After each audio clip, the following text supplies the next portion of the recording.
Buenas tardes, mi nombre es Benjamín Álvarez y este es mi resumen del libro Deep Work. Capítulo 1. Trabajar a fondo es valioso. En este capítulo, Cal Newport nos habla de la importancia de trabajar concentrados. Argumenta que actualmente en el entorno laboral se delega todo a máquinas, sistemas automatizados y sistemas digitales, y los trabajos que requieren creatividad y un toque más personal todavía se le delega a las personas. Que a día de hoy es muy difícil mantener la concentración, pues vivimos en la era del entretenimiento, donde estamos rodeados constantemente de estímulos, pantallas, redes sociales, notificaciones, y que esto nos impide trabajar de forma óptima. Que lo que el trabajo exige ahora, según argumenta Cal Newport, es aprender cosas difíciles rápidamente y trabajar mayor calidad en menos tiempo. Él nos da como ejemplo unas personas que según él destacaron por tener ese alto nivel de concentración y también por trabajar bajo presión, que era Nate Silver, que era un pre- predecía elecciones, Hanson, que era un programador top en su área, y John Doerr. Eh, Pasando a mi opinión personal, esto es un tema que realmente yo me he interesado, así, redundando un poco personalmente, que sí, constantemente estamos rodeados de estímulos como son las redes sociales.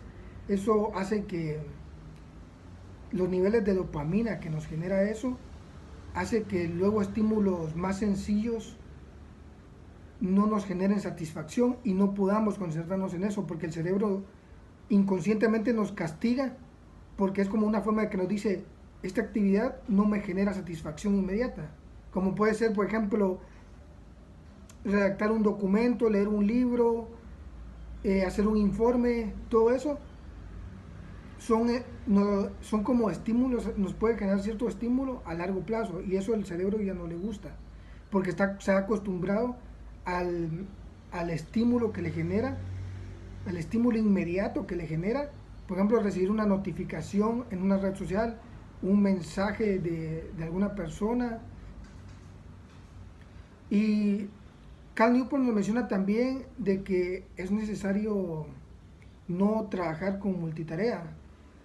Me imagino que él se refiere al tema de, por ejemplo, dos tareas que requieran un alto nivel de concentración, como puede ser conducir e ir hablando por teléfono al mismo tiempo, cosa que obviamente está ultra mal, no recomendado. ¿Cómo se llama? Pero esto contrasta un poco con un concepto que yo averigué hace un tiempo, que se llama, si no me equivoco mal, efecto de la tarea dual, que habla de cómo, bueno, imagino que no se refería a esto, pero pongo como ejemplo ya que tiene un poquito que ver, que hacer una tarea simple que no requiera mucha concentración, como puede ser jugar con bueno, esto no es, jugar con un lapicero entre tus dedos, mientras mover un lapicero así, algo tan sencillo como esto, mientras realizas una tarea principal que sí requiere concentración, puede ayudarnos a mejorar nuestra concentración en esa tarea principal. Lo menciono más que nada como dato curioso porque me parece muy interesante. Capítulo 2. El trabajo en profundidad es escaso. En este capítulo, Newport nos menciona que, bueno, aborda una paradoja que nos habla de cómo el trabajo a profundidad y de alta concentración es más escaso que nunca y a la vez más necesario.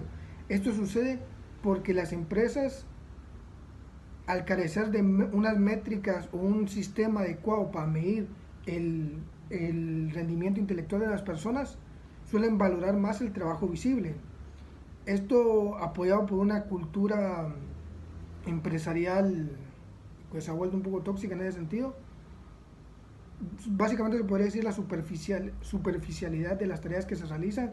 Por ejemplo, las empresas se apoyan en lo que ven, por ejemplo, asistir a reuniones, el trabajo, el uso de las redes sociales, los correos electrónicos, básicamente todo lo que sea aparentar, aunque en el fondo sean tareas que no sean realmente productivas. Y el trabajo a profundidad y de alta concentración al no ser tan visible, no se destaca ante los demás. Y puede dar incluso la impresión de que no está haciendo nada, comparado al que aparenta constantemente que está trabajando. El capítulo concluye con que reconocer esta situación te puede permitir destacar entre los demás y partir con ventaja, porque estás desarrollando una habilidad, el trabajo a profundidad, que no tienen los demás, o bueno, que los demás no se están enfocando en desarrollar, ya que se enfocan únicamente en la aparentación de un trabajo que realmente no termina siendo productivo. Pasando a mi opinión personal, esto me recuerda a un caso que diría recientemente, pero tan rápido se da el tiempo que ya fue hace como unos 3 años, cuando se dio todo este caso famoso de que Elon Musk adquirió Twitter. Él, basándose en, él dijo que iba a reestructurar la empresa y que iba a despedir a los que no fueran productivos. ¿Cómo tomó él esta decisión? Básicamente, los programadores que hacían menos líneas de texto, decidió despedirlos. Pues para él, quien más líneas de texto había hecho en el mes era el que más productivo había sido. Pero él no tomó en cuenta o no razonó de que realmente en la programación optimizar el código es hacer que funcione de la misma forma, pero con menos líneas de código. Entonces, realmente no sabe si ese empleado que tuvo más líneas de código a lo largo del mes fue porque realmente sí trabajó más, o fue porque realmente no es tan buen programador y no ha sabido optimizar su código en menos líneas, pues. Y al final, pues, todo, como ya sabemos, terminó en desastre. Elon Musk al final quiso deshacer esa decisión, tuvo problemas legales, un relajo. Y bueno, eso es un claro ejemplo de cómo básicamente se ha vuelto una cultura de aparentar, incluso en el entorno empresarial. Lo vemos incluso en los jefes y todo. Capítulo 3. Trabajar con profundidad tiene sentido. En este capítulo, Newport nos argumenta de que el enfocarnos en la tarea, el nivel de concentración, nos puede ayudar a llegar a un estado, como él lo describe, como de armonía y de gratificación, tanto personal como espiritual. Él pone ejemplo a un herrero llamado Rick Furrer, que él menciona de que su labor artesanal le resulta una experiencia espiritual y para mostrar cómo la inmersión en una tarea compleja puede ser rotundamente gratificante para él y para los demás. El autor explora 3 razones por las que el trabajo profundo resulta significativo. Primero menciona la neurológica, de cómo el cerebro humano se siente mejor y más satisfecho cuando se enfoca plenamente en una tarea, aumentando así la productividad. Y sin embargo, cuando estás rodeado de distracciones como ruidos, un entorno movido, más bien le puede generar estrés, ansiedad y también una sensación de descontrol, creando así propias trampas en el cerebro que no le permite enfocarse en la tarea, sino que se termina enfocando el cerebro más en esas distracciones. La psicológica, que el trabajo profundo favorece un estado que él llama como el flujo, el flow, que es como en que la persona está completamente absorta en lo que hace, y estos estados dice él que está asociado a altos niveles de bienestar y rendimiento. Esto es similar a un tema que mencionan los deportistas, que creo que también le llaman el flow, que por dar un ejemplo, cuando va corriendo un corredor, un maratonista, han mencionado de que alcanzan un nivel que le llaman de la misma forma el flow, en el que deja de sentir el dolor en las piernas y entra como en un estado automático. También nos habla de la filosófica, que siguiendo las ideas de los pensadores como Dreyfus y Kelly, Newport sugiere que en una era secular en la que muchas estructuras tradicionales de sentido han perdido vigencia, el compromiso profundo con una actividad es una vía moderna para encontrar propósito.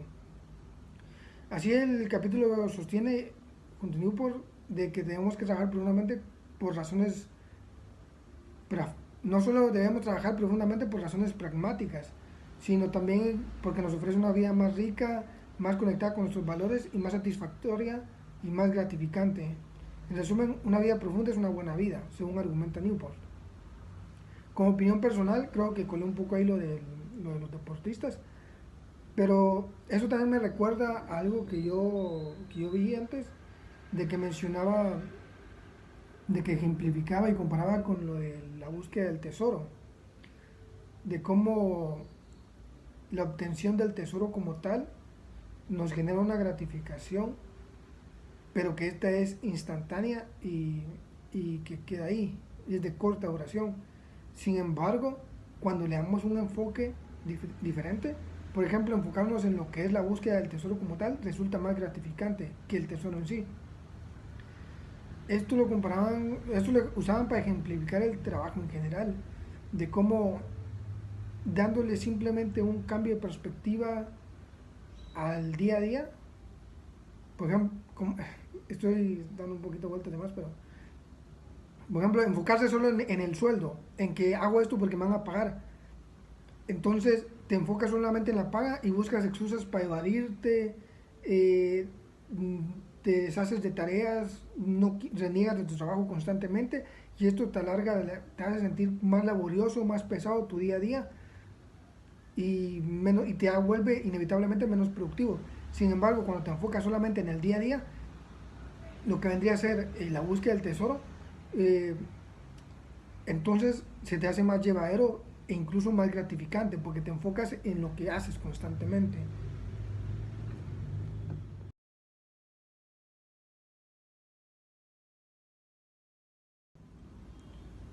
Parte 2 del libro. Aquí pasa a hacer reglas, entonces pasamos a la regla número 1, trabajar con profundidad. En esta Newport establece la base práctica del libro que habla de integrar la, todo lo que ha ido mencionado hasta el momento de los procesos profundos de concentración y de productividad. En esta habla de que es necesario añadir a la rutina diaria procesos como rituales, definir horarios estrictos y diseñar espacios, espacios aislados que favorezcan el estado de concentración profunda para una mejor labor. Para esto, él ejemplifica usando una metáfora que habla de la máquina de la eudomonía, que esta es una metáfora visual de una máquina que se encarga de ir eliminando distracciones paso a paso. También nos habla de una corriente filosófica que se encarga como de desarrollar un método que se adapte para cada individuo según su personalidad y su entorno laboral o su labor que realiza, como es la monástica, que es un aislamiento total de cualquier de los estímulos que genere una distracción, la, la bimodal, que alterna periodos entre superficiales y profundos de concentración, la periodística, que se encarga, que busca aprovechar cualquier espacio libre para usarlo como un entorno, para usarlo tanto como entorno como espacio de concentración, y la rítmica, que son bloques regulares de concentración. Pasando a mi opinión personal, esto me recuerda un poco, no sé si se podría comparar realmente, a algo que han llamado desintoxicación de dopamina, que según es un estudio que habla de eso, que se trata de eliminar los estímulos para poder recuperar la concentración, ya que constantemente, digamos que para una persona normal, una persona que está acostumbrada al entorno actual, tanto laboral, estudiantil o de ocio, alcanzar un estado de concentración es complicado porque ya que se ha acostumbrado a los estímulos constantes, le genera ansiedad el estar aislado de estos. Entonces, algo como el método monástico no se adaptaría a casi nadie, porque es un cambio muy brusco. Me parece que según lo que recomiendan en esta desintoxicación, vendría a ser como una combinación entre el rítmico y el, ¿cómo era? Bimodal, que nos dice de estados superficiales y profundos de concentración y como bloques constantes de repetitivos de concentración. Regla número 2: abrir las puertas al aburrimiento. En esta nos habla y se enfoca en cómo el cerebro al estar, se acostumbra a los estímulos constantes y esto le quita la capacidad de concentrarse en tareas menos gratificantes en la labor diaria y en el trabajo. Esto reduce enormemente la productividad. Eh, Básicamente no, el cerebro se vuelve incapaz de de sostener la atención en las tareas difíciles. Para revertir esto, propone entrenar activamente la concentración. Uno de los ejercicios clave que menciona es la meditación productiva, que es pensar en una tarea difícil de forma profunda, bueno, mejor dicho, pensar profundamente en un problema mientras se realiza una tarea física simple, como puede ser correr, caminar o brincar la cuerda, que son tareas que se pueden realizar casi de forma automática. Esto ayuda al cerebro a concentrarse mejor y lo importante es no perder el foco durante ese pensamiento. También introduce la idea de programar el uso del Internet, de cómo no en cada momento libre no ir directo a las redes sociales, al Internet o al teléfono, que es algo que casi podemos ver a día de hoy que se realiza por reflejo en un momento de aburrimiento. Básicamente nos resume de que no nos permitimos estar aburridos. En un momento, en cualquier momento de inactividad, la gente saca inmediatamente el teléfono o sacamos inmediatamente el teléfono. Pasando a mi opinión personal, eh, básicamente esto es lo que yo había estado mencionando en otros, en otros, en, en las otras reglas y en los otros capítulos. Al final me parece que todo se relaciona. Eh, de así como básicamente casi todo el libro me parece que se resume un poquito en esto, de cómo los estímulos constantes y el no permitir al cerebro estar aburrido evita esos momentos profundos de pensamiento que tenemos, por ejemplo, cuando no estamos realizando nada. Eh, Se dice, hay una frase que dice que los mayores pensadores han surgido en las épocas más aburridas. Porque cuando las personas se permiten estar aburridas, sin realizar ninguna actividad, por ejemplo, estar sentado en una silla, realizar una actividad automática, como menciona, por ejemplo, mesarse incluye una de esas actividades automáticas como puede ser correr o caminar, pero no requiere una concentración, mientras el cerebro está enfocado y alcanza un nivel profundo de pensamiento. Me parece muy relacionado y muchos filósofos han surgido en momentos como esos. Capítulo 3: alejarse de las redes sociales. Aquí el autor nos habla sobre el uso indiscriminado y abuso que tienen muchos profesionales del conocimiento sobre las redes sociales y de cómo las personas justifican el uso de estas diciendo que puede ser útil, sin hablar realmente si ese beneficio supera el coste de atención, tiempo, claridad mental y rendimiento que nos cuesta. Eh, en esta regla, el autor nos habla de Baratún de Thurston y un experimento que él realizó que se desconectó durante 25 días de las redes sociales. Él sugiere realizar el mismo experimento, propone realizar el experimento en 30 días, de desconectarse de las redes sociales con un método de desintoxicación y ver si realmente aportan algo, si no se le echa de menos o no ayudan realmente o directamente al desarrollo personal o a la búsqueda de empleo, a alcanzar metas personales o profesionales, y si no realmente al acabar el experimento te das cuenta de que realmente no te aportan nada, pues lo mejor es que decidas no retomarlas. También nos habla de cómo él no habla directamente de desaparecer o que tampoco él no tiene nada en contra de la tecnología, sino del uso que dan las personas. Eh, o sea, cuando dije lo de desaparecer, él habla de no desaparecer de las redes, bueno, no desaparecer como persona, sino que hay otros métodos para darte a conocer profesionalmente y resaltar tu imagen y desarrollarte personalmente. Pasando a mi opinión personal, eh, esto igualmente es similar al otro, a lo de la desintoxicación, eliminar estímulos, básicamente desconectarte de las redes sociales. Este me parece bastante interesante y es cierto como las redes sociales no nos pueden generar mucho provecho realmente, sino solo nos generan distracción. Muchas veces cuando uno se mete a la red social para revisar ya sea un mensaje, una notificación o alguna cosa, terminas en un constante bajando, bajando, bajando y se te puede ir hasta una hora sin darte cuenta, no sentiste el tiempo. Por eso lo que menciona Carl sobre que si realmente vale la pena el costo en improductividad y tiempo que nos genera el uso de las redes sociales.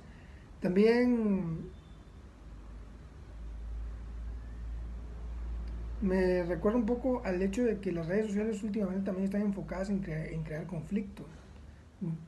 Cuando uno se mete, muchas veces encuentra confrontaciones, que si opinión sobre... pueden ir desde cualquier cosa mínima, pero últimamente me da la impresión de que las redes sociales se enfocan mucho en recomendar política para generar discusión. Y esto genera niveles de estrés, aunque incluso no participes en las discusiones, inconscientemente genera estrés en el cerebro. Y este estrés te lleva nuevamente a lo que menciona acá, de que no te permite concentrarte, estás constantemente con una sensación de ansiedad y de distracción. Regla 4.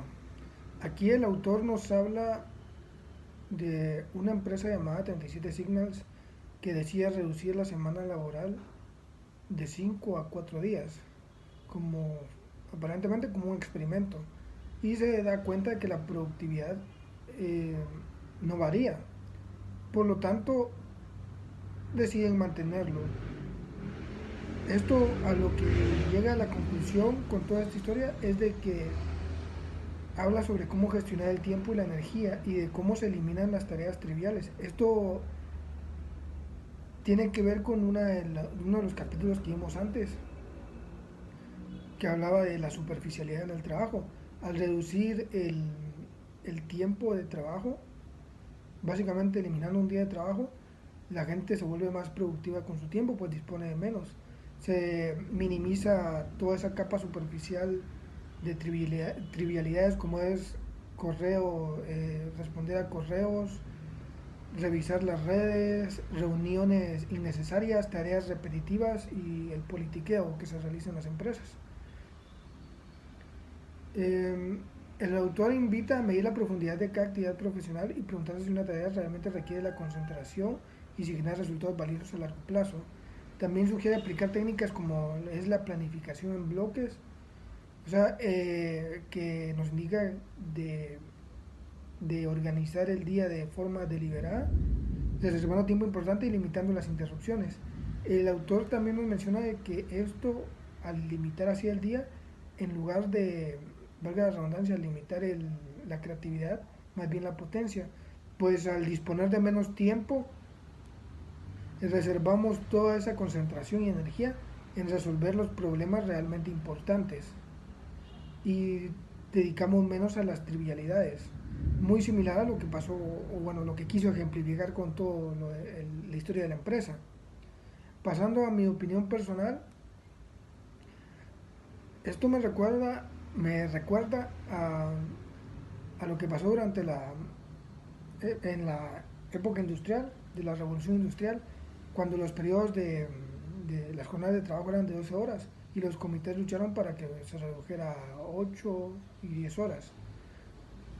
Bueno, mejor dicho, cuando ganó la reforma para que fueran 8 horas. Bueno, no estoy seguro si era reforma o era una propuesta que decidieron implementar unas empresas. Y lejos de que bajara la productividad a veces uno por sentido común puede llegar a pensar erróneamente, en este caso aumentó la productividad, por lo que más empresas empezaron a implementar el horario, la jornada de 8 horas.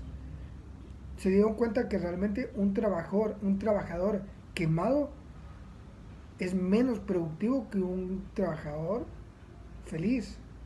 Y por eso mismo podemos ver muchas veces en empresas como Google que presumen de tener un entorno laboral bastante agradable, donde son muy coloridos, le dan mucha libertad a los empleados, no manejan jornadas como tal, aunque esto no sé si puede contrastar un poco con lo que habla el autor aquí, pues